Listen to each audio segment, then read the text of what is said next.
Hello, I'm Tony Kaye, I'm the editor of Eureka Report. I wanted to talk to you today about what's happening with interest rates. Now, the Reserve Bank earlier this month announced that it was keeping interest rates on hold for a 10th straight month. No surprise there at all, as the Reserve Bank feels conditions in the Australian economy don't warrant a rate hike. Some even believe a rate cut's on the cards. But whatever the Reserve Bank thinks, it's clear that major banks and other lenders aren't following the script. NAB is the latest lender to lift its mortgage rates, not just for investors, but for home owner-occupiers as well. ANZ did the same early in the week, and other banks have been following suit. NAB's owner-occupier interest-only variable rate has been lifted by 0.35% to 5.77%. And investors are paying an even higher 6.25%, so we're starting to see rates break back through 6%. The latest rise is for interest-only loans, which is the area of the market that the regulators, such as the Reserve Bank and APRA, want to target. They want to slow things down, and it's beginning to work too. We've seen in some of the data that property clearance rates have slowed.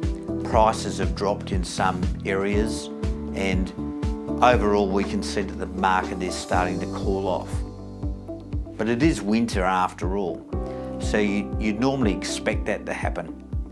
We'll have to see how the market behaves in a couple of months once we hit spring again, when there's usually more demand, and that will potentially push prices up in some of the key markets.